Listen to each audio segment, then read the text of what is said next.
Akuntansi untuk perusahaan yang berafiliasi dan laporan keuangan konsolidasi. Jika dilihat dari bentuk hubungannya, hubungan antara induk perusahaan dan anak perusahaan disebut hubungan afiliasi, sehingga induk perusahaan dan anak perusahaan disebut dengan perusahaan yang berafiliasi. Perusahaan yang berafiliasi jumlahnya bisa lebih dari 2 buah perusahaan, misalnya saja satu induk perusahaan mempunyai 3 anak perusahaan, sehingga jumlah perusahaan yang berafiliasi sebanyak 4 perusahaan, yaitu satu induk perusahaan dan 3 anak perusahaan. Prosedur akuntansi untuk perusahaan berafiliasi yang lebih dari 2 perusahaan adalah sama seperti 2 buah perusahaan yang berafiliasi. Misalnya, bila induk perusahaan telah membeli saham anak perusahaan, dia mempunyai kewajiban untuk menyusun laporan keuangan konsolidasi seperti yang telah diatur dalam PSK nomor 4 yang menyatakan bahwa laporan keuangan konsolidasi disajikan untuk memenuhi kebutuhan informasi keuangan yang meliputi posisi keuangan, hasil usaha, dan arus kas dari suatu kelompok perusahaannya secara ekonomis dianggap merupakan satu kesatuan usaha. Akuntansi untuk perusahaan yang berafiliasi. Akuntansi pembelian saham anak perusahaan oleh induk perusahaan, pengakuan perubahan modal anak perusahaan oleh induk perusahaan dengan menggunakan metode equity dan metode cost.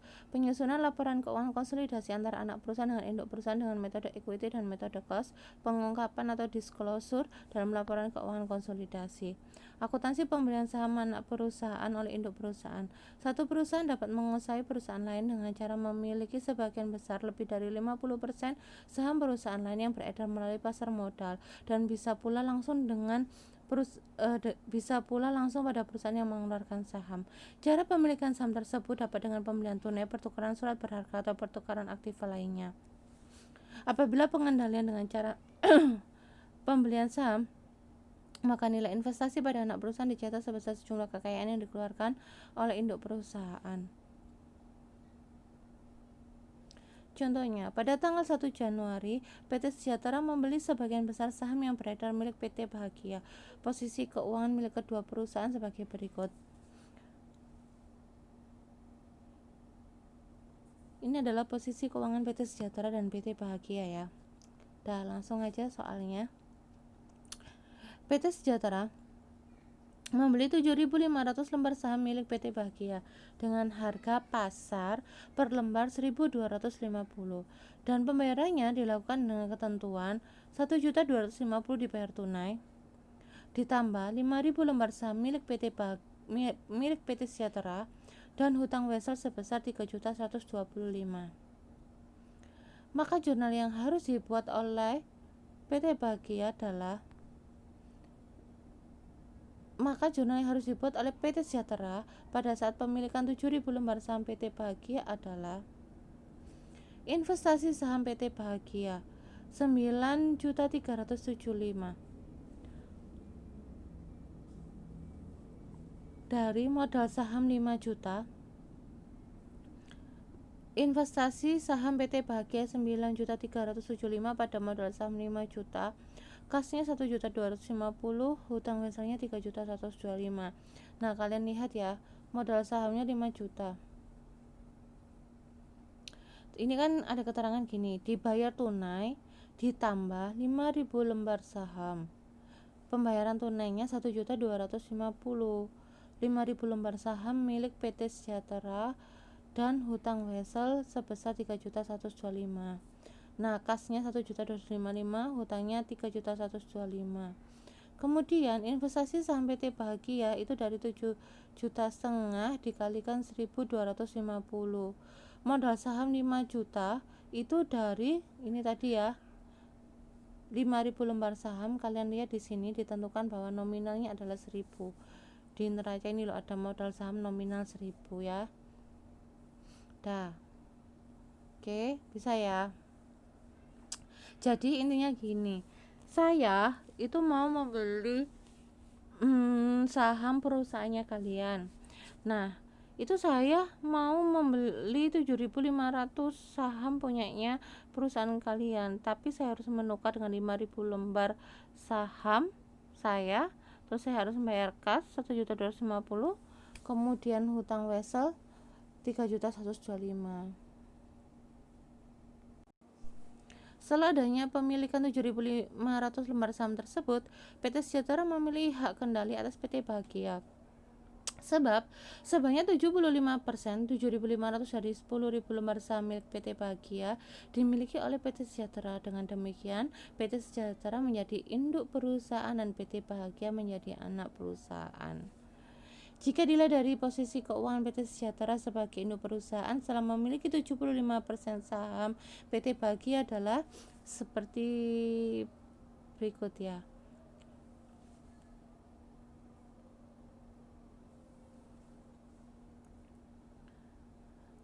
Sebelum pembelian posisinya keuangannya ini ya, yang kiri sendiri.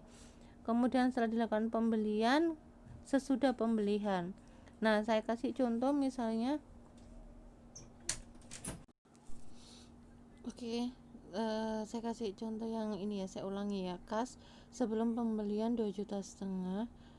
Ketika ada pembelian, kasnya berkurang 1.250.000 dari mana? Dari ini ya, kasnya di kredit 1.250.000, sehingga sesudah pembelian 1.250.000. Persediaan 2 juta, tidak ada transaksi apa-apa, tetap investasi saham PT Bahagia. Nah, lihatnya dari jurnal ini ya, 9.375, sehingga investasi saham pada PT Bahagia 9.375. Nah, kayak gitu seterusnya bisa ya. Oke. Next, setelah PT Sejahtera menjadi induk perusahaan dengan ditandai adanya pemilikan sebagian besar saham anak perusahaan, yaitu sebesar 7,5 lembar saham dari 10.000 lembar saham PT Bahagia atau 75% hak pemilikan, maka PT Sejahtera berkewajiban membuat neraca konsolidasi. Tujuan dibuatnya neraca konsolidasi ini untuk menunjukkan kepada pihak-pihak yang berkepentingan terhadap laporan keuangan induk perusahaan bahwa telah terjadi pemilikan atau penguasaan perusahaan lain melalui pembelian saham. Prosedur penyusunan laporan keuangan konsolidasi. Membuat kertas kerja atau worksheet penyusunan laporan keuangan konsolidasi yang terdiri dari kolom neraca induk, neraca anak, eliminasi debit kredit, dan neraca gabungan. Yang kedua, menghapuskan atau mengeliminasi transaksi-transaksi yang berhubungan dengan anak perusahaan. Yang ketiga, membuat neraca konsolidasi dengan cara menggabungkan neraca induk perusahaan dan anak perusahaan. Pengakuan perubahan modal anak perusahaan oleh induk perusahaan dengan menggunakan metode equity dan metode cost. Dalam menjalankan usahanya selama satu periode akuntansi, baik induk perusahaan maupun anak perusahaan mempunyai transaksi yang akan mengakibatkan bertambah atau berkurangnya kekayaan kedua perusahaan tersebut dalam pembahasan berikut ini. Anak perusahaan yang sahamnya sebagian besar dikuasai oleh induk perusahaan telah menjalankan operasinya, dan dalam operasinya tersebut anak perusahaan dapat memperoleh laba, menderita rugi, atau melakukan pembagian dividen.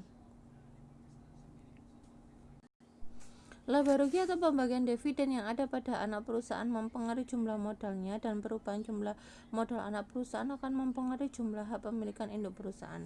Ada dua metode yang dapat digunakan oleh induk perusahaan untuk mengakui adanya perubahan modal anak perusahaan berdasarkan PSAK nomor 15, metode ekuitas dan metode biaya. Metode ekuitas. Metode ekuitas adalah metode akuntansi yang mencatat investasi pada mulanya sebesar biaya perolehan atau kos, dan selanjutnya disesuaikan untuk perubahan dalam bagian pemilikan induk perusahaan investor atas aktiva bersih anak perusahaan investasi yang terjadi setelah tanggal perolehan. Perubahan bagian pemilikan induk perusahaan bisa terjadi karena adanya perubahan dalam modal atau ekuitas atau aktiva bersih milik anak perusahaan yang dapat diakibatkan oleh anak perusahaan memperoleh laba usaha, anak perusahaan menderita kerugian usaha, anak perusahaan membagikan dividen, dan kekayaan anak perusahaan bertambah atau berkurang. Dengan demikian, maka jumlah rekening investasi saham anak perusahaan akan bertambah pada saat mengakui hak atas laba anak perusahaan, mengakui hak atas penambahan kekayaan anak perusahaan. Induk perusahaan menambah jumlah investasinya pada anak perusahaan. Sedangkan jumlah rekening investasi saham anak perusahaan akan berkurang pada saat mengakui adanya kerugian anak perusahaan, mengakui adanya pembagian dividen dari anak perusahaan, mengakui adanya pengurangan kekayaan anak perusahaan. Induk perusahaan mengurangi jumlah investasinya pada anak perusahaan. Jurnal untuk mengakui perubahan modal anak perusahaan oleh induk perusahaan dengan menggunakan metode equity adalah sebagai berikut. Apabila anak perusahaan melaporkan laba, jurnalnya investasi saham PT anak pada laba PT anak. Apabila anak perusahaan melaporkan rugi PT anak pada investasi saham PT anak. Apabila anak perusahaan mengumumkan dividen, piutang dividen pada investasi saham PT anak. Setelah dividen tersebut dibayar tunai oleh anak perusahaan, maka jurnalnya kas pada piutang dividen PT anak. Apabila anak perusahaan membagikan dividen tunai, jurnalnya kas pada investasi saham PT anak. PT ABC membeli 800 lembar saham PT DF dengan harga beli 10.000 dibayar tunai. Pada saat pembelian, PT DF mempunyai posisi keuangan sebagai berikut.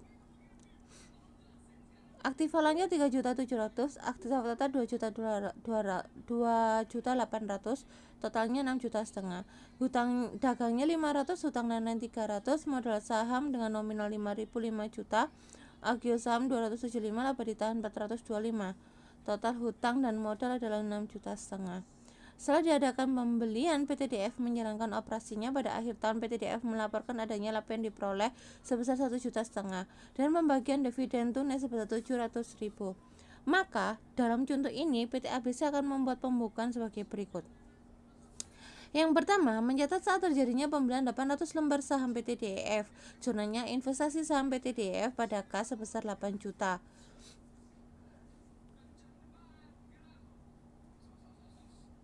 Dari mana itu 8 jutanya? Itu kalian lihat ya, 800 lembar dengan harga belinya 10.000. Makanya itu ketemunya 8 juta.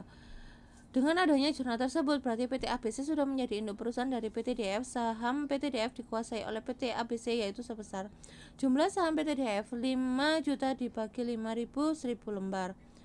Jumlah saham PT DF yang dimiliki PT ABC adalah 800 lembar. Nah, kalian lihat di sini. Oke. Itu kan nominalnya 5.000 ya. Disoalkan disebut nominalnya 5.000, nilainya kan 5 juta, nominalnya 5.000, berarti ada 1.000 lembar. Nah, PT DF itu jumlah saham PT DF yang dimiliki oleh PT ABC 800 lembar. Hak pemilikan PT ABC terhadap PT DF adalah sebesar 800 dibagi 1.000 lembar tadi dikalikan 100% jadi 80%. Adapun besarnya hak pemilikan PT ABC terhadap aktiva bersih PT DF adalah 80% dikali total aktiva dikurangi total hutang. 80% dikalikan 6,5 juta dikurangi 800.000. Ngeliatnya dari mana? Dari sini ya.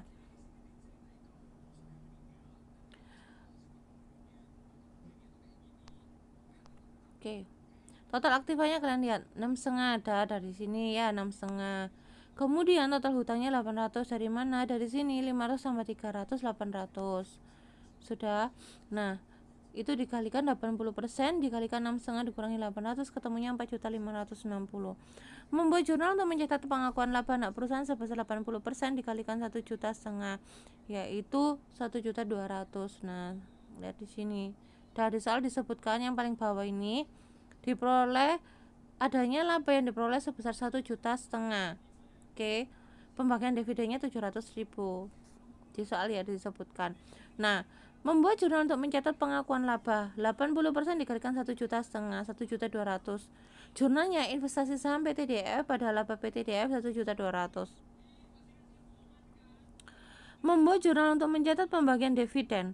Tadi kan 700.000 ya, 80%-nya berarti 560. Jurnalnya kas pada investasi saham PT DF 560.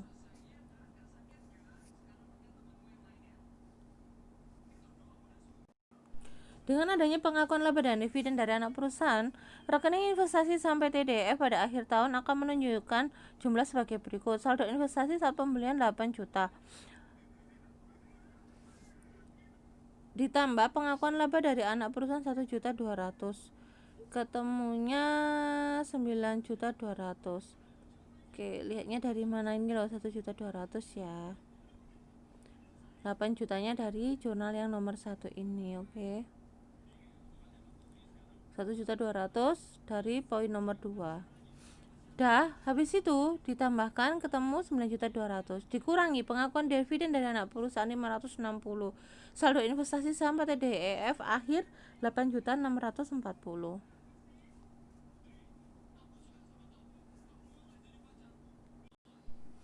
Di samping rekening investasi saham PT-DEF berubah pada akhir tahun, juga terjadi perubahan-perubahan pada rekening PT ABC setelah menjadi induk perusahaan pada akhir tahun. Adapun rekening yang berubah milik PT ABC adalah rekening kas akan berkurang sebesar 8 juta dikurangi 560 740. Rekening laba ditahan akan bertambah sebesar 1.200.000. Metode biaya. Metode biaya adalah metode akuntansi yang mencatat investasi sebesar biaya perolehannya PSAK nomor 15. Investor mengakui penghasilan hanya sebatas distribusi laba, kecuali dividen saham yang diterima yang berasal dari laba bersih yang diakumulasikan oleh investasi setelah tanggal perolehan.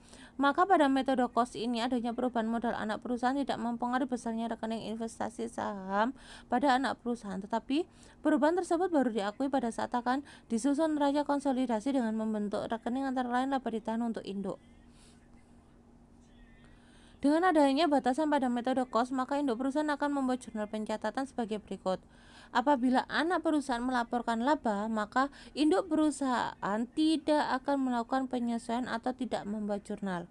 Yang kedua, apabila anak perusahaan melaporkan rugi, maka induk perusahaan tidak melakukan penyesuaian atau tidak membuat jurnal. Poin ketiga, apabila anak perusahaan mengumumkan pembagian dividen, induk perusahaan akan membuat jurnal piutang dividen pada PT anak pada pendapatan dividen.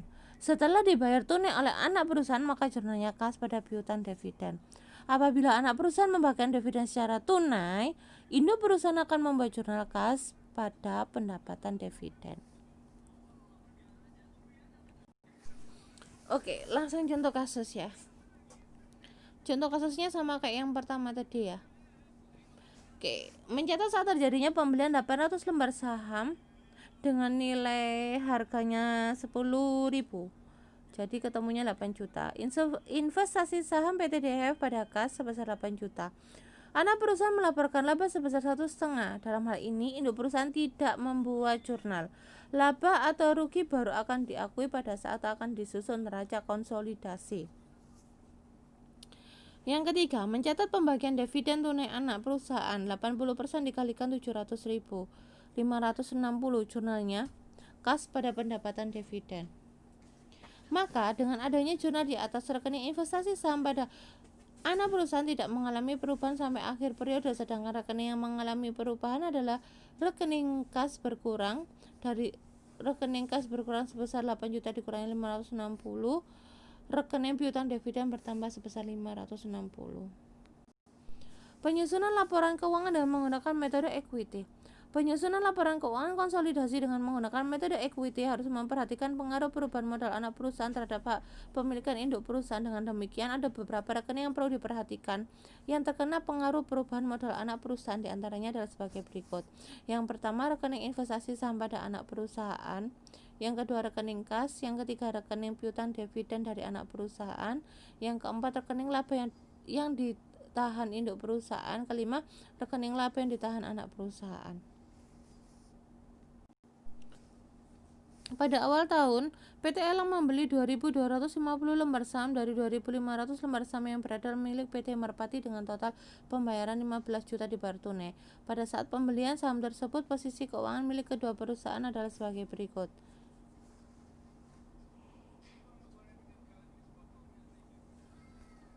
Ini posisi keuangannya ya. Setelah saham PT Merpati dibeli oleh PT Elang, kedua perusahaan yang berafiliasi tersebut beroperasi dengan melakukan usahanya masing-masing. Data usaha akhir tahun 2000 sekian adalah sebagai berikut.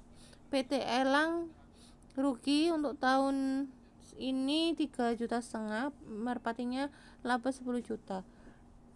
Dividen yang dibagikan 50% tunai 1 juta, PT Merpati 5 juta. Berdasarkan contoh di atas, PT Elang akan membuat pencatatan dengan metode equity sebagai berikut. Mencatat transaksi pembelian 2.250 lembar saham milik PT Merpati dengan total pembayaran 15 juta. Investasi saham PT Merpati 15 juta pada kas 15 juta. Pada akhir tahun, mengakui hak atas laba anak perusahaan sebesar 90% kali 10 juta 9 juta. Jurnal yang dibuat investasi saham PT Merpati pada laba PT Merpati sebesar 9 juta. mencatat adanya hak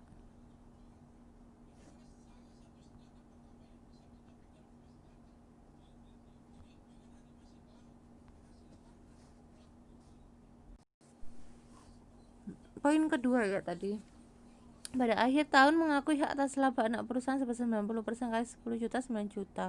Jurnalnya investasi saham PT Merpati pada laba PT Merpati 9 juta.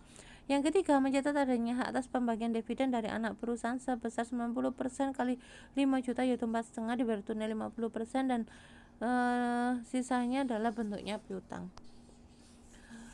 Keempat, mencatat rugi usaha PT Elang sendiri sebesar 3,5 juta. Dengan jurnal rugi langsung mengurangi atau dibanding pada laba yang ditahan. Laba ditahan pada rugi usaha 3,5 juta. Mencatat pembagian dividen kepada para pemegang PT saham PT Elang sebesar 1 juta dengan dibayar tunai 50%, sisanya sebagai hutang dividen. Laba ditahan 1 juta, kas 500.000, hutang dividen 500.000. Setelah PT Elang sebagai induk perusahaan membuat jurnal di atas, kemudian menghitung besarnya rekening-rekening yang berhubungan dengan konsolidasi dengan anak perusahaan, rekening tersebut, rekening kas PT Elang akan berubah menjadi 16 juta dikurangi 15 juta ditambah 2.250 dikurangi 500.000 dikurangi 3,5 juta, yaitu masih minus ya 750.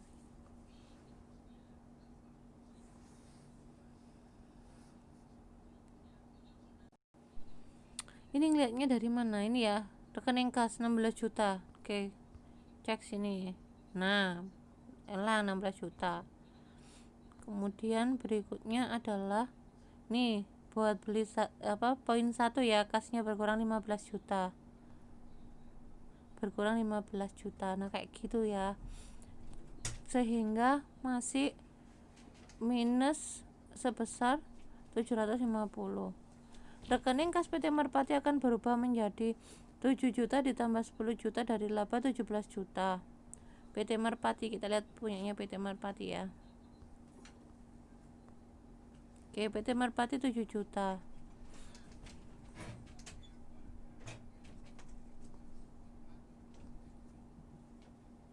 Ditambah 10 juta dari laba 17 juta dikurangi dividen sebesar 2,5 juta. Saldonya akhir 14,5. Rekening investasi saham PT Merpati berubah menjadi saat pembelian 15 juta, pengakuan laba 9 juta, pembagian dividen 4,5 juta, sehingga saldo akhirnya 19.500.000. Rekening investasi saham PT Merpati saat pembelian 15 juta, lihat dari mana? Lihat dari sini ya. 15 juta PT Merpati, kemudian pengakuan labanya 9 juta. Lihat dari jurnal itu tadi ya. Ini 9 juta. Pembagian dividennya 4,5. Lihat dari mana? Pembagian dividen. Lihat dari sini ya, poin ketiga. Oke, bisa ya. Sehingga saldo akhirnya ketemu 19.500.000. Piutang dividen pada PT Merpati sebesar 2.250. Piutang pada anak perusahaan ini harus dihapuskan atau dieliminasi. Tetapi jika piutang dividen kepada pihak luar tidak perlu dieliminasi. Demikian pula jika timbul hutang dividen. Hutang dividen yang timbul pada PT Merpati sebesar 2,5 juta. Rekening laba ditahan PT Elang akan berubah menjadi saldo awal pada saat pemilikan 6 juta, rugi usaha 3,5 juta. Oke, dilihat di mulai awal ya, saldo awal pada saat pemilikan rekening laba 6 juta. Oke, kita lihat di sini. Ini nanti oke, ntar. Dah 6 juta, lihat dari sini ya. Punyanya PT Elang 6 juta, laba ditahan 6 juta.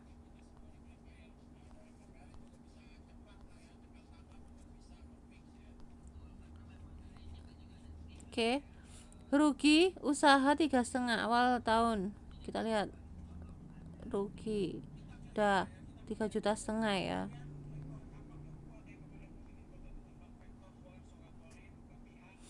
Oke, pengakuan laba 9 juta, pembagian dividen 1 juta, sehingga saldo akhirnya 10.500.000. Rekening laba ditahan PT Merpati akan berubah menjadi saldo awalnya 2,5 juta, laba 10 juta. Kemudian pembagian dividen 5 juta. Saldo akhirnya 7,5 juta.